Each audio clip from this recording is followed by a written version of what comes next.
A continuación, les daré un ejercicio de tubo pitot en flujo compresible. Primeramente, les voy a explicar un poco de lo que consiste los tubos pitot, los cuales son dispositivos usados comúnmente en los aviones. Consisten en un tubo que apunta directamente al flujo de un fluido, de tal manera que el fluido en movimiento se pone en reposo y este choca contra una toma total, midiendo la presión de estancamiento del fluido. Además, estos cuentan con una toma para medir la presión estática y pueden ser de varios tipos. Por ejemplo, en este caso se tiene la toma estática independiente, que puede estar a un costado, y la toma total por otro.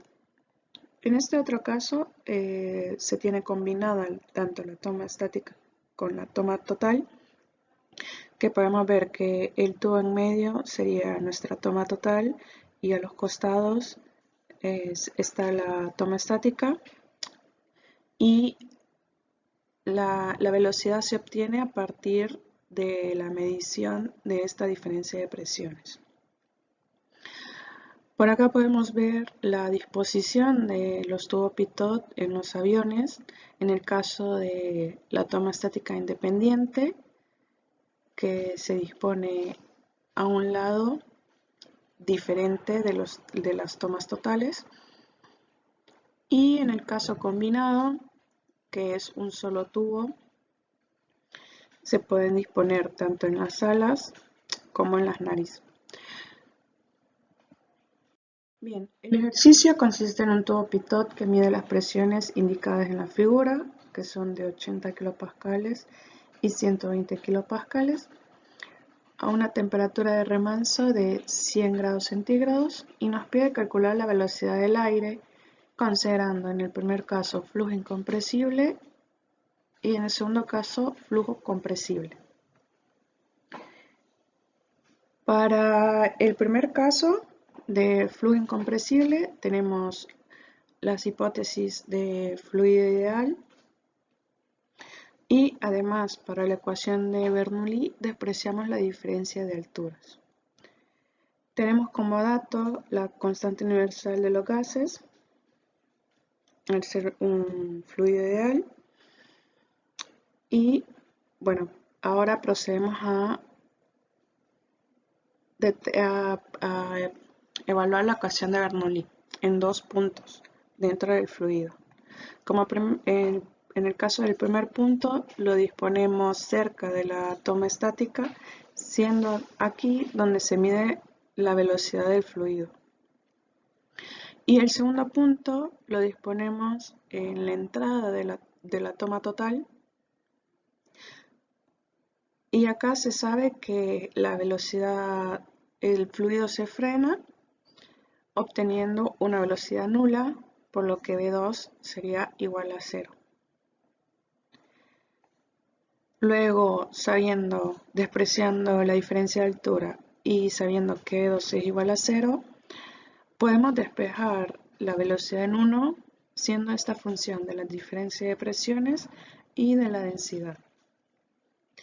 En el caso de la densidad, al considerarlo incompresible, despreciamos las variaciones de temperatura, así que la temperatura de remanso sería igual a la estática, por lo que hay que calcular la densidad a 100 grados y 80 kilopascales. Entonces, sabiendo que es un fluido ideal, utilizamos la ecuación de gases ideales y podemos calcular la densidad a estas condiciones, dándonos una densidad de 0,747 kilogramos por metro cúbico. Luego reemplazamos en nuestra fórmula de velocidad y obtenemos una velocidad de 327,25 metros por segundo. Este para el caso de un flujo incompresible. Para nuestro segundo caso, que es un flujo compresible, tenemos las siguientes hipótesis. Tenemos que es un flujo isoentrópico, tenemos que es un gas perfecto, por lo que el coeficiente adiabático del aire sería de 1,4. Tenemos la presión de estancamiento P0 de 120 kilopascales y una presión estática de 80 kilopascales y nuestra constante universal de los gases. Bien, para flujo isentrópico tenemos las siguientes relaciones, que sería la presión de estancamiento sobre la presión estática en función del Mach y de nuestro coeficiente adiabático, obteniendo una relación de 1,5. A partir de acá podemos calcular también la temperatura para luego poder ocuparla en el cálculo de nuestra velocidad. Luego calculamos el número de Mach con la relación de las presiones siempre y con nuestro coeficiente adiabático, obteniendo un Mach de 0,78. Acá podemos ver que es un flujo subsónico, por lo que no va a aparecer una onda de choque y se va a conservar la presión de estancamiento. Con el número de Mach y con nuestra temperatura, procedemos a calcular la velocidad sabiendo que esta va a ser función del Mach y de la velocidad del sonido, obteniendo una velocidad de 286,36 metros por segundo.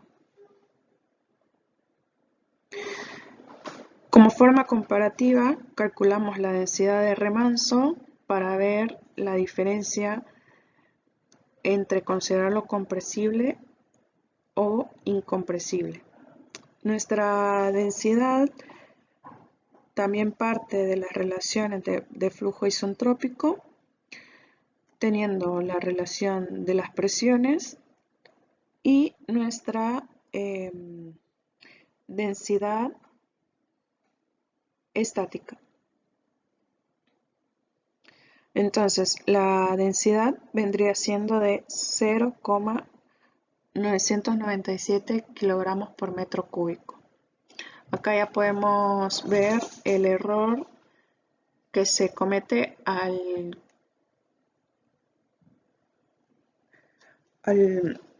calcularlo de forma con flujo incompresible. Y como forma comparativa de las velocidades, podemos ver la diferencia que se obtiene considerando un flujo compresible y un flujo incompresible.